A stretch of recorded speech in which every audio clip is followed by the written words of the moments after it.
وسيق الذين كفروا إلى جهنم زمرا حتى إذا جاءوها فتحت أبوابها وقال لهم خزنتها ألم يأتكم رسل منكم يتلون عليكم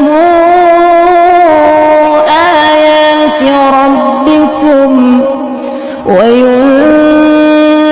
وينذرونكم لقاء يومكم هذا قالوا بلى ولكن حقت كلمة العذاب على الكافرين قيل ادخلوا أبواب جهنم خالدين فيها فبئس مثوى المتكبرين